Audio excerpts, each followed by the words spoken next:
आप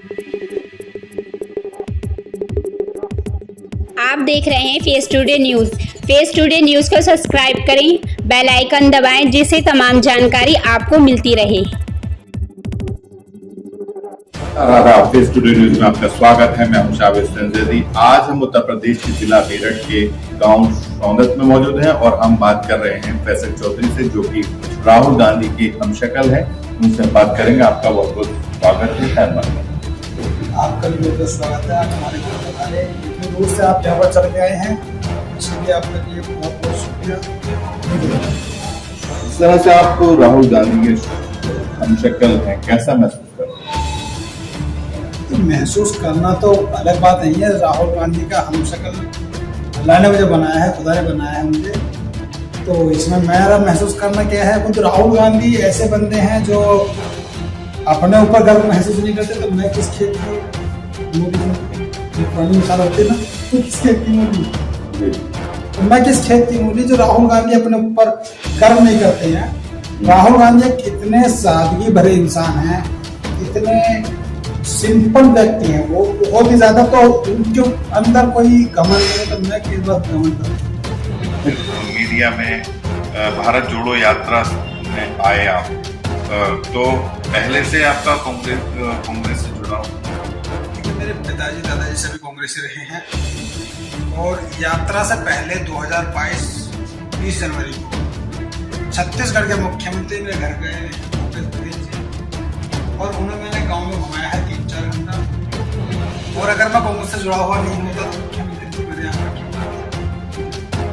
तो मुख्यमंत्री जी का आना आपको इसी बात का सबूत देता है कि मैं पहले से ही। अच्छा, बहुत सारे मुद्दे हैं भारत जोड़ो यात्रा के बाद। क्या राहुल गांधी की जो छवि बदली है, उसके बाद आपको क्या लगता है ये कर्नाटक और उसके जीतने के बाद आप क्या 24 की तरफ कांग्रेस? देखिए, सबसे बड़ी बात तो भारत जोड़ो यात्रा में जो राहुल गांधी चले थे, राहुल गांधी जी की छवि इस तरीके से उभर के आई है। पब्लिक जो ग्राउंड पब्लिक होती है, ग्राउंड गरीब लोग होते हैं, उनके दिमाग में पहले से कुछ और बात थी, जो कि बात फैलाई हुई थी कि विपक्ष के अपोजिट के जरिए कि राहुल गांधी जी राजकुमार है, वो पब्लिक का दर्द किया जाने। लेकिन मैं कहता हूँ कि राहुल गांधी जी ऐसे जननेता हैं, ऐसे जननायक हैं जो पब्लिक का दर्द समझते हैं, पब्लिक का दर्द जानते हैं, उसे महसूस करना वो जानते हैं। ऐसे पहले नंबर राहुल गांधी हैं, या फिर इनकी माँ इंदिरा गांधी। ये जो अब हालात हैं, मणिपुर हुआ है और या नूह में है, तो ऐसा नहीं लगता कि नफरत जो है बढ़ती जा रही समाज में, तो इसमें कांग्रेस के लिए बहुत मुश्किल हो जाएगी? देखिए, हमारा काम है लोगों को मोहब्बत से, प्यार से पेश आना और उनका दिल जीतना। नफरत वाले नफरत बांटे, हम तो प्यार बांटते हैं। और राहुल गांधी का यही कहना है कि तो राहुल गांधी जी की मोहब्बत की दुकान खुल के रहेगी। दुकान तो बल्कि एक हिमाचल में, कर्नाटक में खुल चुकी है और 5 दुकानें खुलनी बाकी हैं। और 2024 में मोहब्बत का एक बहुत बड़ा शोरूम खुलने वाला है। अच्छा, कुछ लोग ये कहते हैं कि जिस तरह से अविश्वास प्रस्ताव कांग्रेस लेकर है, तो सदन में वो कामयाबी हासिल नहीं कर पाई जो उसे करनी चाहिए थी। जिस तरह मणिपुर का मुद्दा था वो पूरी तरह से उठा लेना। आप क्या कहते हैं? ठीक है, राहुल गांधी जी ने मणिपुर का मुद्दा और राहुल गांधी के जो प्रस्ताव लाने वाले सभी सांसद, सभी ने अपना मुद्दा उठाया। लेकिन मीडिया है वो इस मुद्दे को उठाना नहीं चाहती, क्योंकि वो मोदी जी के पिट्ठू हैं। मीडिया इस बात को उठाना नहीं चाहती और नरेंद्र मोदी जी इस चीज के खिलाफ हैं। अगर वो नरेंद्र मोदी जी के खिलाफ जाएंगे तो उन्हें दिक्कत आएगी, इसलिए यह मामला शांत पड़ा हुआ है। और मामले को गंभीरता से लेने के लिए नरेंद्र मोदी जी ने, आप इसी बात से अंदाजा लगा लीजिए कि तो संसद भवन में नरेंद्र मोदी जी 2 घंटा लगभग कुछ मिनट बात की, लेकिन मणिपुर के ऊपर उन्होंने सिर्फ 2 मिनट बात की है।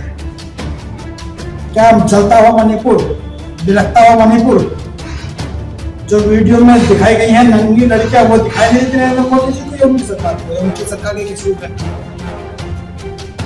या मीडिया जो आज के टाइम में सवाल उठाती है इधर उधर के, दिखाती है मोदी जी विश्व गुरु बन गए हैं, मोदी जी ये बन गए हैं, कि मोदी जी को जब मीडिया को वो दिखाई नहीं देता कि लड़कियां नंगी घुमा कर उनके साथ बलात्कार किया जा रहा है, वो नहीं दिखता मीडिया को। अच्छा, वहाँ के सीएम जो ये कहते हैं कि ऐसी तो सैकड़ों वारदात हुई है, तो हम इसको क्या करें, और बीजेपी कहती है कि हमारी सीएम बात मान रहे, तो आपको क्या कहना है? देखिए, नरेंद्र मोदी जी की जो ये बात है कि डबल इंजन सरकार, हम तो कहते हैं कि डबल इंजन में से कोई सा भी इंजन ठीक काम नहीं कर रहा है, एक ऑयल फेंक रहा है और एक धुआं फेंक रहा है। सुधीर चौधरी है, एंकर है, उन्होंने बोला है अभी कि ये डबल इंजन सरकार है, इसमें बड़ा इंजन यानी कि दिल्ली का इंजन काम कर रहा है, लेकिन मणिपुर का जो इंजन है छोटा इंजन वो काम नहीं कर रहा है। तो इनके हिसाब से इंजन तो खराब हो चुका है। अब जो बड़ा इंजन है उसकी खराबी मैं आपको बता देता हूँ। बड़ा इंजन गए थे विदेश, नरेंद्र मोदी जी विदेश गए थे और विदेश में जाकर के देखा उन्होंने, तो जो हमारे यहाँ की मीडिया है, नेशनल मीडिया है, इसमें सिर्फ वो दिखाया जो नरेंद्र मोदी जी चाहते थे, वो नहीं दिखाया कि जो नरेंद्र मोदी जी नहीं चाहते थे। अगर वो दिखाते कि मणिपुर के ऊपर जो गाड़ी के ऊपर पोस्टर लगाकर गाड़ी घुमाई जा रही थी, वो क्यों नहीं दिखाया मीडिया ने? मीडिया ने ये क्यों दिखाया कि जो वहाँ पे नरेंद्र मोदी जी का विरोध कर रहे थे और लोग वहाँ पर मौजूद थे, वो क्यों नहीं दिखाया गया? सिर्फ दिखाया हो गया जो नरेंद्र मोदी जी चाहते थे, जो उनके सपोर्ट में थे, जो उनके लिए काम करते हैं मीडिया वाले, सिर्फ वही चाहते हैं, वो वही दिखाते हैं जो नरेंद्र मोदी चाहते हैं। मोदी जी तो ये कह रहे हैं कि मैंने देश का विकास किया है और देश को थर्ड इकोनॉमी बना दी, दुनिया की तीसरी इकोनॉमी बन गई है, तरक्की कर रहे हैं। और कांग्रेस कहती है कि महंगाई, बेरोजगारी और देश को बदनाम करने का काम कर रही है कांग्रेस। ऐसा क्यों कर रही है? मोदी जी ने देश का विकास नहीं किया, देश का विनाश किया है। जब से देश आजाद हुआ 2014 तक, यानी कि 67 सालों के अंदर सभी सरकारें, जो भी सरकार केंद्र में रही हैं, सभी सरकारों ने 55 लाख करोड़ कर्ज दिया था 2014 तक। लेकिन 2014 से अब तक, यानी कि 9 सालों के अंदर ये कर्ज 55 लाख करोड़ से बढ़कर 1,55,000 करोड़ हो चुका है। तो नरेंद्र मोदी जी ने 9 साल के अंदर 100 लाख करोड़ कर्ज ले चुकी है। आप हिसाब लगाइए कि 67 सालों में 55 लाख करोड़ और 9 सालों में 100 लाख करोड़। तो देश का विकास और विनाश कौन कर रहा है, जो आम जनता तय कर चुकी है। और इसी का रिजल्ट 2024 में देखने को मिलेगा। और बात की जाए अगर 24 की, तो राहुल गांधी जी की मोहब्बत की दुकान खुल के रहेगी, शोरूम खुल के रहेगा, इसमें कोई दो राय नहीं है। वो टाइम बताएगा, वो जनता बताएगी कि क्या करना है। गृह मंत्री जी तो संसद में खड़े होकर ये कहते हैं कि जो काम कांग्रेस को करना चाहिए था उन लोगों को करना चाहिए था। हमने कलावती को मकान दिया, पैसा दिया, और जो कि राहुल गांधी को करना चाहिए था उन्होंने ऐसा। अमित शाह जी से ये पूछिए, अगर कोई उन तक ये मेरी बात पहुंचाते कि अमित शाह जी के कलावती से मिलने गए थे आज तक?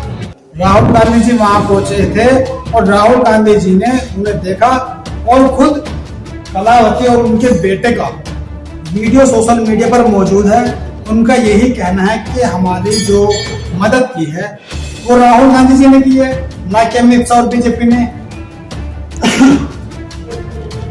उनके बेटे का यही कहना है, कलावती जी के बेटे का, कि राहुल गांधी जी ने हमें 30 लाख की एफडी दी है, हमारा मकान बनवाया, हमें जमीन दी है। उस टाइम के 30 लाख दिए हुए आज देखिए जिंदगी वो ठीक से गुजर बसर कर रहे हैं। अमित शाह जी और बीजेपी की तमाम टीम झूठ बोलती है कि हमने देश के लिए ये किया, हमने देश में वो किया, ऐसा किया, वैसा किया। इन्होंने सपने दिखाए देश के लिए और कुछ नहीं किया। इन्होंने सपने ऐसे दिखाए हैं, नरेंद्र मोदी जी ने बोला था कि हर साल 2 करोड़ रोजगार दूंगा।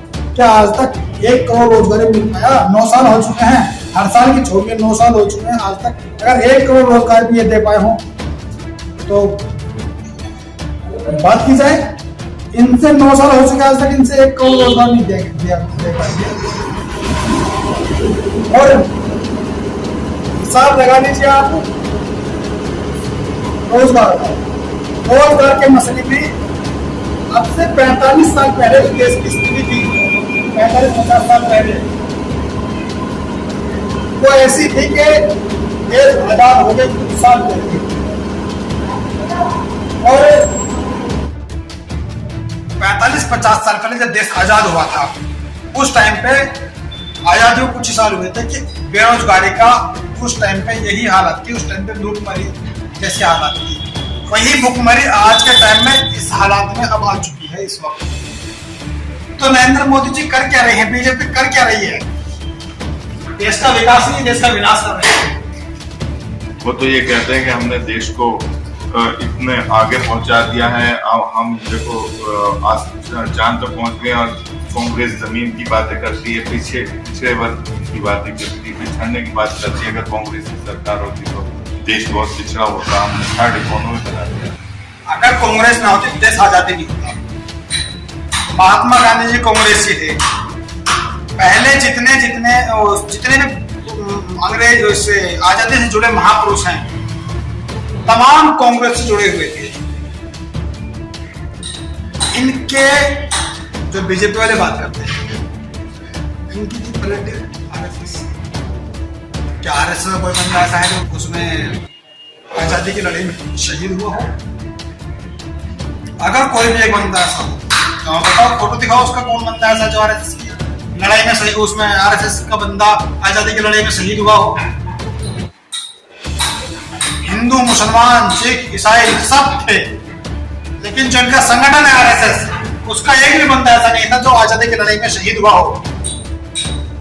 सावरकर जी जेल गए थे, लेकिन जेल जाने के बाद उन्होंने देखा कि यहाँ से निकलना मेरा मुश्किल है, तो उन्होंने अंग्रेज सरकार के लिए 6 बार अपने माफीनामा लिखा है, और माफीनामा में साफ साफ लिखा था कि आप मुझे रिहा कर दीजिए, मैं आपके लिए काम करूंगा और इंडिया की जनता के खिलाफ काम करूंगा। साफ साफ लिखा हुआ है। अब जो बंदा इंडिया की जनता के खिलाफ काम कर रहा हो और आप उसे अपना भगवान मान रहे हो तो लानत है ऐसे। नेहरू को जिम्मेदार ठहराते हो कांग्रेस को देश के पिछड़े तक के लिए। देश में अगर कोई कमी है तो नेहरू की वजह से, अगर नेहरू सही काम फैसले करते हैं तो ये अगर नेहरू जी शायद उस टाइम पे देश के प्रधानमंत्री बनते तो देश इतनी ऊंचाई पर नहीं पहुंच पाता। नेहरू वो शख्स थे जिन्होंने अपनी प्रॉपर्टी का 98% हिस्सा देश के लिए दान कर दिया था। आप और हम शायद ना कर पाए ऐसा, देश का कोई भी इंसान ऐसा ना कर पाए। 98% अपना संपत्ति का हिस्सा देश के लिए दान करना, और 19वीं सदी में 21वीं सदी की सोच रखने वाले इंसान नेहरू, पंडित जवाहरलाल नेहरू थे, ना कि सावरकर जी थे। जिस तरह से उन्होंने एम्स वगैरह, पंडित जवाहरलाल नेहरू ने उस टाइम पे एम्स बनाए, हॉस्पिटल, अनेकों हॉस्पिटल बनाए, बांध बनाए, और जी इसरो देखिए जो आज चांद की बात करते थे, भाजपा चांद पे पहुंच रही है, चांद पे लेकर जा रही है भाजपा, उसका इसरो का जो मतलब इसरो को जो बनाया था वो पंडित जवाहरलाल नेहरू की देन है। साइकिल पे जाती थी मिसाइल, हमारी जो मिसाइल के ऊपर की कैप रहती है वो साइकिल पे लद के जाती थी, साइकिल पे लेके जाते थे। आज तो बहुत संसाधन है देश के अंदर, कि आज चांद की बात कर रहे हैं। नेहरू जी ने साइकिल के जमाने में चांद की बात कर ली थी, जब चांद पे पहुंच के दिखाएंगे आपको साइकिल के जरिए से, और पहुंचे थे उस टाइम पे। नेहरू जी ने वो काम किया, अगर शायद वो काम न कर पाते देश इतनी ऊंची तरक्की नहीं कर पाते। आप किसी भी देश का इतिहास उठाकर देख लीजिए, देश की आजादी को, हमारे देश की आजादी को लगभग 75-76 साल के आसपास। लेकिन और देश की स्थिति अगर देखी जाए तो इतने कम टाइम में इतनी तरक्की किसी भी देश ने नहीं की जितने हमारे देश ने की। इसकी वजह क्या है? पंडित जवाहरलाल नेहरू, कांग्रेस की विचारधारा, इसकी मेन वजह यही है। अगर कांग्रेस, पंडित जवाहरलाल नेहरू कांग्रेस की विचारधारा इस तरीके की ना होती तो ये देश उसी टाइम 10 साल 20 साल बाद गुलाम बन सकता था, क्योंकि देश में भूखमरी के हालात थे। देश में ऐसे हालात थे कि लोगों के पास खाने को अनाज नहीं था, पहनने के लिए कपड़ा नहीं था, सोने के लिए घर नहीं था। यह बात करते हैं आज चांद पे जाने की, चांद पे जाने की बात नेहरू जी से पूछी, उन्होंने साइकिल के जमाने में चांद पे पहुंचाया। अच्छा, बीजेपी का कहना है कि उन्होंने अपने अलायंस का नाम इंडिया रखा है, लेकिन वो घमंडिया, वो घमंड कर आपका क्या कहना है? अगर इंडिया का नाम घमंड का चूर है तो फिर आपको शर्म से डूब मरना चाहिए नरेंद्र मोदी जी। और उनकी टीमों से मैं कहना चाहता हूँ, नरेंद्र मोदी जी से कहना चाहता हूँ कि आपको और अपने टीम के साथ चुल्लू भर पानी में डूब मर जाइए, क्योंकि आपने जो योजना शुरू कर रखी है, स्किल इंडिया, जीतो इंडिया, बढ़ेगा इंडिया, जीतेगा इंडिया, उसमें आपने इंडिया क्यों लगा रखा है? तो सबसे पहले, अगर इससे पहले तो शर्म आपको आनी चाहिए। अगर हमारी पार्टी ने विपक्ष का नाम, इस सब जो विपक्ष इकट्ठा हुआ है, इसका नाम अगर इंडिया रह गया, तो आपको इससे जलन महसूस इसलिए हो रही है कि इंडिया पता है कि कोई भी इंसान अगर अपने देश का है और आरएसएस की विचारधारा से अलग अपनी बात करता है, हिंदू हो, मुसलमान हो, सिख हो, ईसाई हो, बौद्ध धर्म को, किसी भी धर्म का जाति का हो, कोई भी इंडिया को हारना देखना नहीं चाहता। तो इंडिया को जिताना उनके खून में लिखा होता है। तो इन्हें दिख रहा है कि इंडिया नाम रखा जा चुका है, ये 100% जीतेगा ही जीतेगा, इसलिए इन्होंने बगैर सोचे समझे इसको घमंडिया बोल दिया। लेकिन घमंडिया, उससे पहले आपको अपने ऊपर गिरवाड़ में झांकना चाहिए कि आपने अपनी जो स्कीम चालू की है वो इंडिया के नाम से ही की है। स्किल इंडिया, जीतेगा इंडिया, बढ़ेगा इंडिया, तमाम ऐसी इनकी योजनाएं हैं। उन्होंने ऐलान कर दिया है कि वो 24 में दोबारा, ऐलान तो उन्होंने ये भी किया था कि हम 2 करोड़ रोजगार देंगे, 15 लाख रुपए देंगे, हवाई चप्पल पहनने वालों को हवाई जहाज में बैठाएंगे। हवाई चप्पल वाले पहनने वाला क्या हवाई जहाज में बैठ गया क्या? उसकी खोपड़ी पे कर्जा और बढ़ा दिया। आज के टाइम में अगर कोई एक बच्चा पैदा भी हो रहा है तो वो भी 1 लाख का कर्जदार पैदा हो रहा है। हिसाब लगा लीजिए, 155 लाख करोड़ का कर्जा है देश के ऊपर, और देश की जनसंख्या लगभग 142 लाख करोड़ है। तो जनता से कहीं ज्यादा कर्ज बैठ रहा है। अगर एक इंसान पे 1 लाख तो 1 लाख प्लस बैठता है उसके हिसाब से। तो अगर कोई बच्चा पैदा हो रहा है तो वो भी 1 लाख का कर्जदार हो रहा है। वो भी बोलेगा कि हाँ, नरेंद्र मोदी जी आपने मुझे कर्जे में पैदा किया। अरे नरेंद्र मोदी जी, शर्म करिए, आपको शर्म आनी चाहिए। आप कहते हैं, आप कभी किसी पे कुछ इल्जाम लगाते, कभी किसी पे कुछ बोलते, कभी कुछ बोलते हैं। शर्म तो आपको आनी चाहिए। घमंडिया दूसरों को बोलते, घमंडिया तो आप हैं। बोलते थे कि अगर मैं अपने वादे पूरे न कर सकूं तो मुझे किसी भी चौराहे पर खड़ा कर देना। आप चौराहे पर खड़े हो जी नरेंद्र मोदी जी, जनता वो जवाब देगी बेहतरीन वाला। आपका स्वागत होगा बहुत अच्छी तरीके से, बहुत अच्छे तरीके से स्वागत होगा, लोग आपको स्वागत करेंगे। तो क्या आपको लगता है 24 में कांग्रेस सेंटर में आ रही? देखिए, जब से राहुल गांधी जी ने बात बोली है कि नफरत के बाजार में मोहब्बत की दुकान खोल रहा हूँ, तब से कर्नाटक और हिमाचल में कांग्रेस जीत चुकी है, मोहब्बत की दुकान खुल चुकी है। 24 से पहले 5 राज्यों में चुनाव हुए हैं और 5 राज्यों में मोहब्बत की दुकान खुलेगी और 2024 में शुरू खुलेगा। शुक्रिया आपसे बात।